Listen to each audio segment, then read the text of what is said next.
Від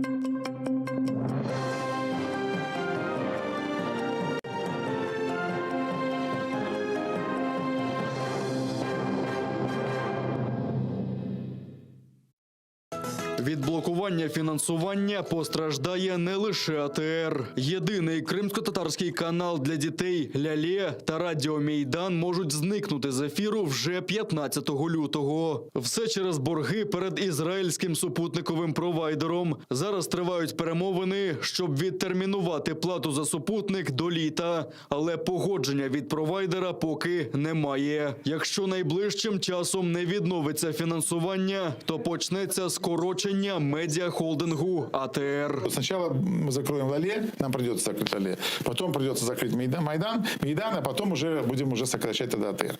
Но я надеюсь, что этого всего не дойдет, и даже близко к этому не дойдет, потому что все-таки мы верим, что мы сможем получить международную поддержку.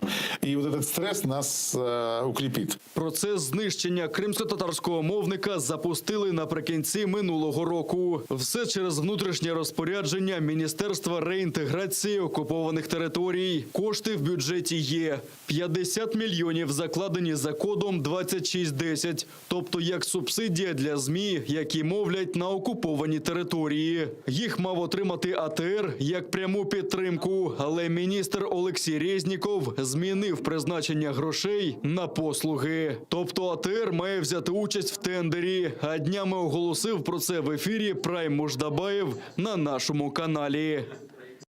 Верховна Рада прийняла рішення і виділила фінансування на підтримку всіх мовників, що сповіщують на окуповані території не 104 мільйони, а 50 всього мільйонів на всіх.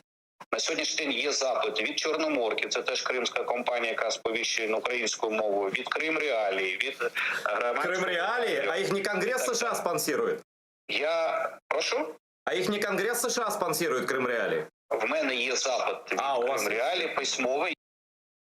Слова міністра виявились брехнею. Наступного ж дня головний редактор Крим Реалії Володимир Притула спростував заяву Резнікова і пояснив, що компанія фінансується Конгресом Сполучених Штатів, а брати кошти в інших держав забороняє американський закон. Від участі в дивних тендерах відмовився і суспільний мовник, і підтримав телеканал АТР.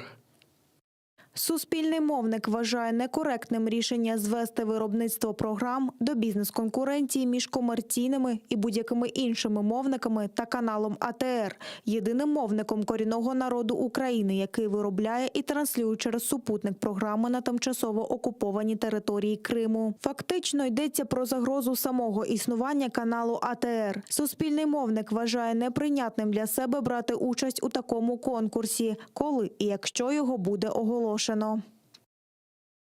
Будь-які торги – абсурд, коли йдеться про голос корінного народу. А згідно з міжнародним правом, держава має забезпечити підтримку.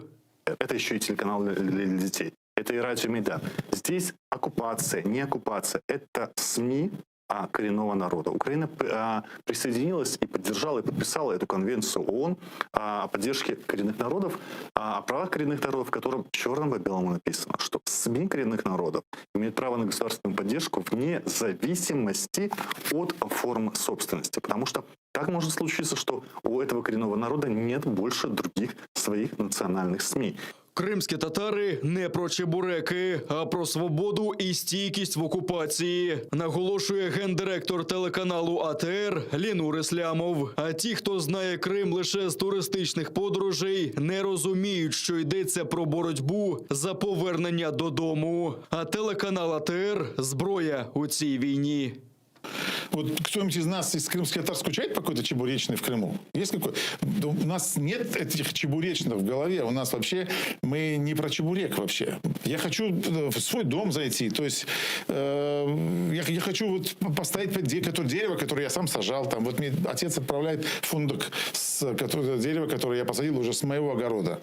Это совершенно другое отношение к земле. Это совершенно другое отношение к Крыму. Йдеться навіть не про телеканал, а про статус кримських татар як корінного народу України. Бо якщо зараз знищують АТР, наступним може бути Меджліс, а потім і до відмови від Криму недалеко.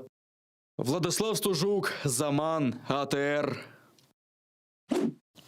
Офіс уряду Литви прийняв на розгляд заявку на фінансову підтримку телеканалу АТР. Її подав юрист з Литви Гендріус Янкаускас. У своєму зверненні до литовського уряду він зазначив, що єдиний кримсько-татарський телеканал АТР був змушений евакуюватися на материкову Україну після окупації Криму. За його словами, у 2021 році після приходу до української влади проросійських сил законодавчий акт, підписаний віце-прем'єр-міністром Олексієм Резніковим, повністю позбавив кримсько-татарський телеканал державного фінансування. Заявка, подана Янкаускасом, розглядатиметься впродовж місяця.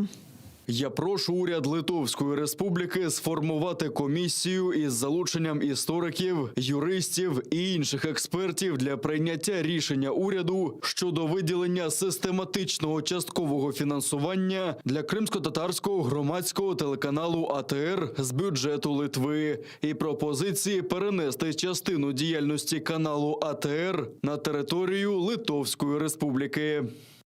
Російська окупаційна влада в Криму обмежує право на свободу пересування. Про це на форумі «Україна-30. Виклики і відповіді» розповіла голова моніторингової місії ООН з прав людини в Україні Матільда Богнер. За її словами, міжнародна місія ООН не може потрапити на територію окупованого півострова, тому вимушена проводити моніторинг дистанційно.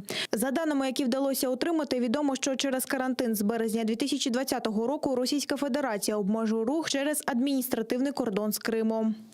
Власне, не дозволяють перетинати людям ось цю лінію розмежування через гуманітарні певні міркування, котрі хочуть перетнути з гуманітарних міркувань, і також обмежили, по суті, дозволяють тільки один такий перетин. Якщо ви один раз перетнули, КПП вас не будуть розглядати як кандидата чи кандидатку на другий такий перетин, коли знову виникне гуманітарна потреба. Це досить диспропорційний захід, і це обмежує права вільного пересування людей.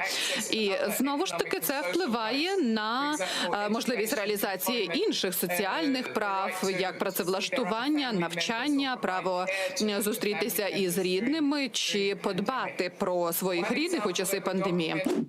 За минулу добу в окупованому Криму зафіксовано 236 хворих на коронавірусну інфекцію. 401 людина одужала, а 10 кримчан померли. Про це повідомляє окупаційне міністерство охорони здоров'я. Окупанти рапортують про зниження захворюваності COVID-19 і вже з марта планують скасувати всі введені раніше обмежувальні заходи.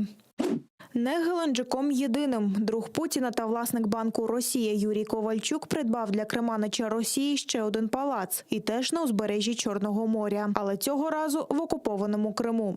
Одразу після скандального розслідування ФБК з палацем кремлівського очільника у Краснодарському краї видання «Проєкт» повідомило про покупку через компанії, які пов'язані з банком ВТБ, вкраденого в Україні пансіоната Гліцинія в селищі Оранда, колишньої держдачі номер 1, на якій відпочивали радянські генсеки Хрущов та Брежнєв. На історичну будівлю Путін поклав око ще в 2004 році. Тоді російський держбанк ВТБ купив її, однак в 2005 році на вимогу президента України Віктора Ющенка угода була розірвана і палац повернувся у власність України. У Сімферопольському районі співробітники окупаційної поліції затримали 2 чоловіків за нібито ухиляння від служби в російській армії. За це їм загрожує арешт. Хлопцям протягом тривалого часу вдавалося ховатись від співробітників військкомату. Одного з них знайшли в селищі Гвардійське, йому 24 роки. Другий 22-річний хлопець був затриманий окупантами в селищі Кленівка Сімферопольського району. За ухиляння від військової служби на окупанта хлопцям загрожує покарання у вигляді обов'язкових робіт або арешт на строк до 6 місяців. Нагадаємо, за міжнародними нормами призов жителів окупованих територій до лав Збройних сил окупанта є воєнним злочином. Російський оператор залізничних перевезень Grand Service Express призупинив рух 2 потягів «Таврія», які курсували за маршрутом окупований Сімферополь-Адлер. Офіційної інформації про причини скасування рейсів немає. За даними деяких ЗМІ, це сталося через ремонт на залізниці.